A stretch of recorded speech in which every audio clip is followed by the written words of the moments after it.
आ गई, बहुत सारी बातें आई। धन्यवाद, धन्यवाद, बहुत धन्यवाद। राम श्रीमोहन वर्मा जी, चलिए धन्यवाद। बहुत बहुत धन्यवाद सभापति महोदय। आपने धन्यवाद सभापति महोदय, आपने मुझे वित्त संख्यांक 2 विधेयक 2024 पर बोलने का अवसर दिया, इसके लिए आपको बहुत बहुत धन्यवाद। साथ साथ हमारी पार्टी के राष्ट्रीय अध्यक्ष माननीय श्री अखिलेश यादव जी को बहुत बहुत धन्यवाद देता हूं। महोदय, मेरा संसदीय क्षेत्र श्रावस्ती और जनपद बलरामपुर जो भारत नेपाल सीमा से सटा हुआ है, उत्तर प्रदेश का सबसे पिछड़ा आकांक्षी जनपद है, जो भगवान गौतम बुद्ध जी की धरती है। यह एक अंतर्राष्ट्रीय बौद्ध तीर्थ स्थली है। यहाँ देश विदेश से लाखों तीर्थ यात्री और भिक्षु हर साल दर्शन करने आते हैं। यहाँ आज़ादी के 77 साल के बाद भी मेरा संसदीय क्षेत्र शिक्षा, स्वास्थ्य, बिजली और पानी जैसी आधारभूत सुविधाओं की भारी कमी है। सांसद स्थानीय क्षेत्र विकास निधि को 5 करोड़ वार्षिक से बढ़ाकर कम से कम 25 करोड़ रुपए वार्षिक किए जाने के संबंध में सभापति महोदय, मेरा संसदीय क्षेत्र नेपाल से सटे हुए तराई क्षेत्रों में बसा है, जो अत्यंत पिछड़ा है। यहाँ अनुसूचित जनजाति, अनुसूचित जाति, पिछड़े और अति पिछड़े वर्ग के लोग ज़्यादा निवास करते हैं। अमूनन एक लोकसभा क्षेत्र के अंतर्गत करीब 5 विधानसभा क्षेत्र आते हैं। प्रत्येक सांसद को स्थानीय क्षेत्र के विकास के लिए प्रतिवर्ष 5 करोड़ रुपए सांसद स्थानीय क्षेत्र विकास योजना के अंतर्गत पैसा मिलता है, जो इतने बड़े क्षेत्र के सर्वांगीण विकास के लिए बहुत ही कम है। जबकि वहीं एक उत्तर प्रदेश के विधायक को एक विधानसभा के क्षेत्र के विकास के लिए प्रतिवर्ष 5 करोड़ रुपए मिलता है। उक्त निधि से एक सांसद एक विधानसभा में केवल 1 किलोमीटर महोदय सड़क बना सकता है, यही उसका बजट है। आज ऐसे में इतने बड़े क्षेत्र का विकास कैसे हो सकता है?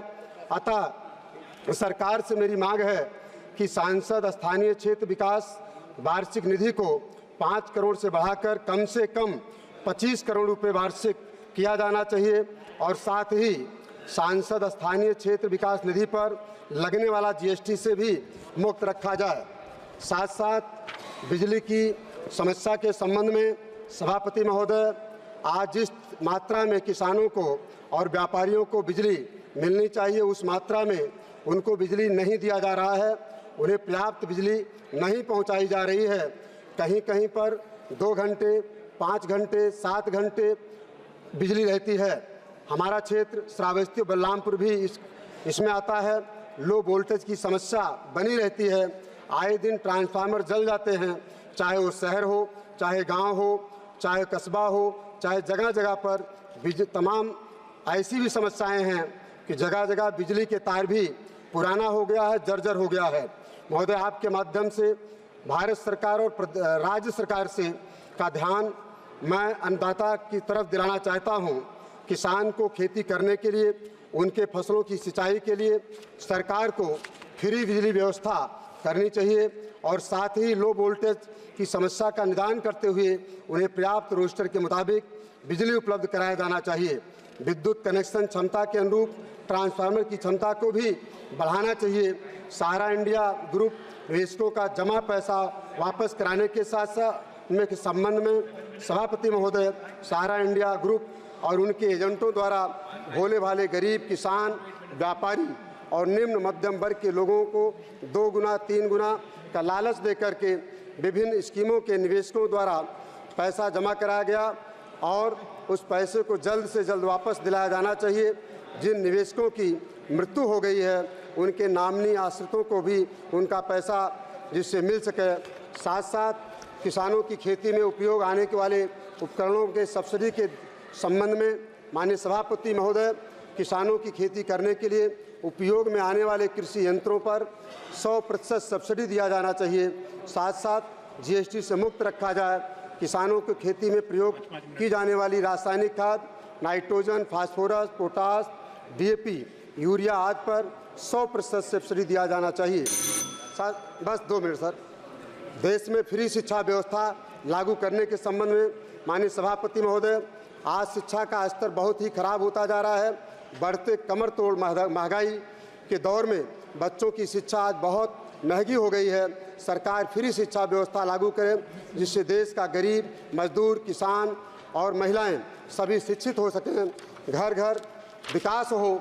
साथ साथ आंगनबाड़ी, आशा वर्कर, शिक्षा मित्र और अन्वेषकों के मानदेय बढ़ाने जाने के संबंध में सभापति महोदय, आज आंगनबाड़ी कार्यकर्ताओं, आशा वर्कर्स, ग्राम पंचायत सहायकों, शिक्षा मित्र, अन्वेषकों की सबसे बड़ी समस्या उनके मानदेय को लेकर है।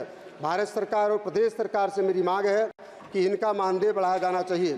सभापति महोदय, मदरसा आधुनिकीकरण योजना के बंद होने के संबंध में महोदय, यह योजना वर्ष 1993 से चल रही थी। इस योजना के लगभग 22,000 मदरसा शिक्षकों का 2016 से आधुनिकीकरण शिक्षक 2022 तक इनका मानदेय वेतन बकाया है, अभी तक नहीं दिया गया है। साथ साथ इसका मदरसा आधुनिकीकरण योजना SPQEM का अभी तक नवीनीकरण नहीं किया गया है। मैं भारत सरकार से मांग करता हूं कि आलोक कुमार सुमन जी। धन्यवाद सभापति महोदय। यह विदित है कि द फाइनेंस बिल 2024 भारत सरकार के सभी फाइनेंशियल प्रपोजल को